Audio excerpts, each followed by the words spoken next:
Today we will start with your next chapter, that is chapter 2, sexual reproduction in flowering plants. Okay, so here as you know already, so when we called if a plant has reached its reproductive phase, we call it when we see flowering. When flowering occurs in a plant, we call it has entered the reproductive phase. That means blooming of a flower indicates that it is able to reproduce, as the flower has its reproductive organ. Okay, now a flower consists of total 4 whorls. Okay, total 4 whorls, which are divided into two types, that is 2 essential and 2 non-essential. Essential means they are involved in the reproduction, process of reproduction, and non-essential, they are not involved in process of reproduction. Now essential whorl consists of androecium and gynoecium. So androecium is the male reproductive organ, which we also call it as stamen, and gynoecium is the female reproductive organ, which is also known as pistil or carpel. And the non-essential organ is corolla, that is the petals, and calyx, sepals. So androecium, male reproductive organ, and gynoecium, female reproductive organ, are involved in the process of reproduction, whereas the non-essential whorl, corolla, mainly its function is to attract the insect for pollination, and calyx or sepals is to protect the parts of the plant. Okay, that means calyx, what called corolla and all. So it helps in the protection. Now next we will go to the reproductive organ, that is the first one, androecium or stamen, which is the male reproductive organ. Now you can see on the right side with green color I have drawn.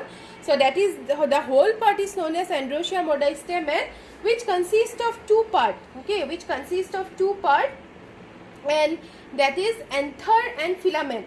And whole anther and filament, that means the stamen is also known as microsporophyll.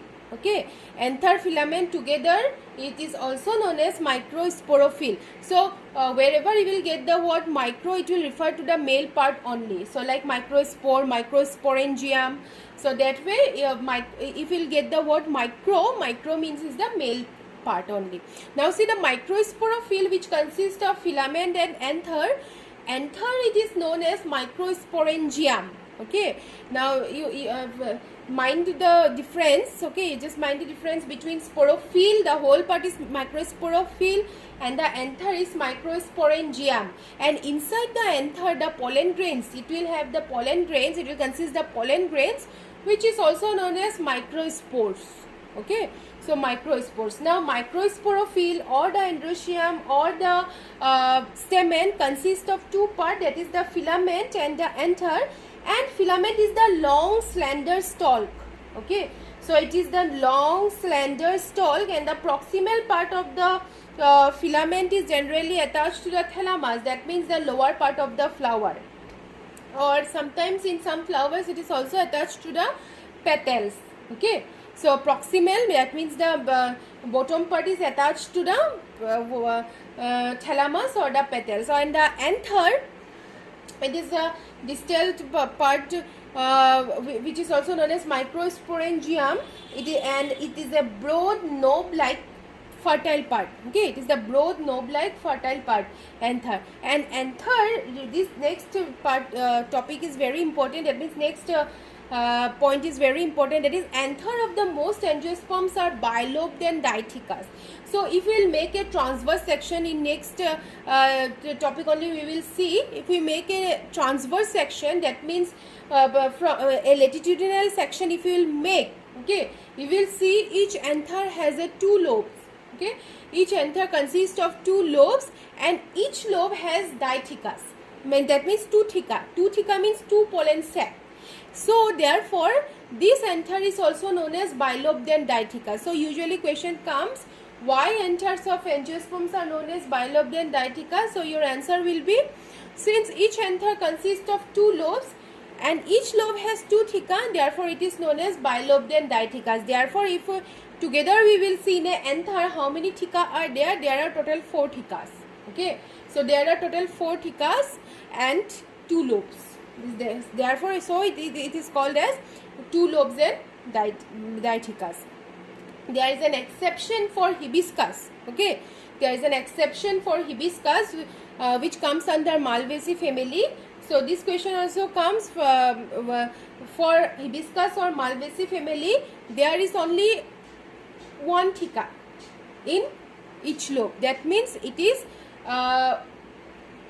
unilobe, monolobe and unithecus. That means together, not total 4 thecas, it has only 2 thecas. Each lobe has 1 theca. So that is an exception for Malvaceae family. So each of these lobes, okay, they are separated by a groove. Okay, so that is the sterile part, and which is known as connective. The lobes are connected through connective. Okay. Now your next topic is structure of microsporangium or anther wall. Okay, so my structure of microsporangium or anther wall. So as you know that this is a future pollen sac, okay, which will enclose the pollen grains. Therefore, it is enclosed by 4 layers, outer 4 layers, and this microsporangium or pollen sac is cylindrical in outline or circular in outline, and it consists of 4 layers. The outermost layer is known as epidermis.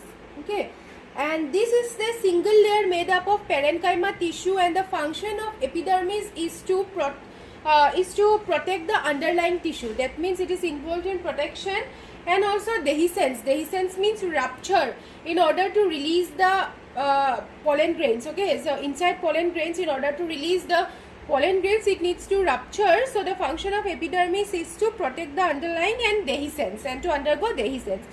Second is endothecium. Inner to epidermis is the endothecium, which is also made up of parenchyma tissue.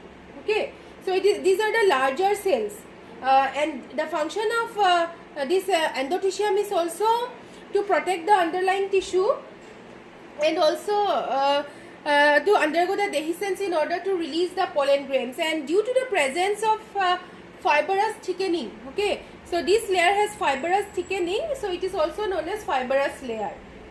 Okay, and third is the middle layer. So this middle layer, actually it has no specific function except for protection. Just it protects, it is only specifically for dehiscence, not protection, for dehiscence, and else it has no function. But remember, middle layer is not a single layer, it is made up of more than 1 layer. Okay, 2 to 3 layers, it consists of 2 to 3 layers, but it has no specific function except for dehiscence. And the innermost is the tapetum. So this is a very important layer, tapetum. Actually, tapetum, the function of tapetum is to protect the developing pollen grains. So it acts as a nutritive tissue in the androecium. Okay, it acts as a nutritive tissue. So remember, this question comes, what is the function of tapetum, or what provides nutrition to the developing pollen grains?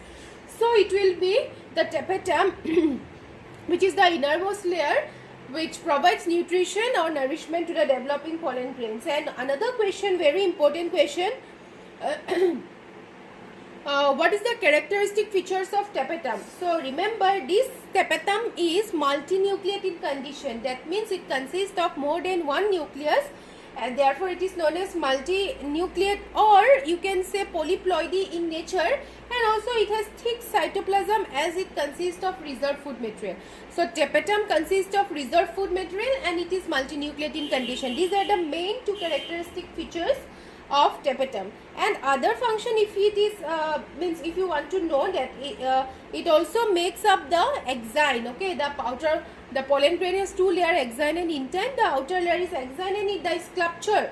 Okay, so the sculpture of the exine of pollen grain is done with the help of tapetum is involved in that, and that is done with the help of Ubisk body.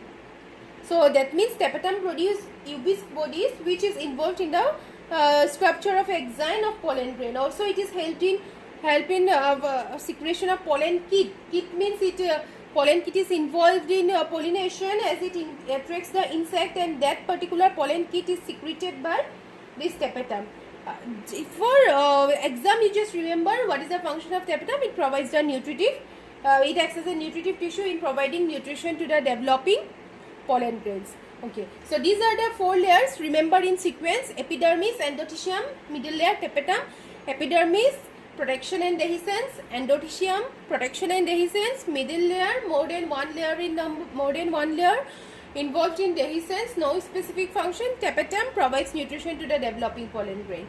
Okay, now in green color, see I have drawn some dots. Those are the sporogenous tissue. Actually, when the flower is immature, okay, that means in bud condition, at that time only pollen grains will not form. On maturity only the pollen grains will form. So therefore, in that part, that means the mother cell of the pollen, which we also call as pollen mother cell or microspore mother cell, it is generally formed from a type of homogeneous tissue. That means similar type of tissue which is known as sporogenous tissue. Remember, okay. So sporogenous tissue is the microspore mother cell or the pollen mother cell, which will later form the pollen grains. Okay, so tapetum encloses this sporogenous tissue and or pollen mother cell or microspore mother cell, which will later form the pollen grains or microspore. So that's all about microsporangium.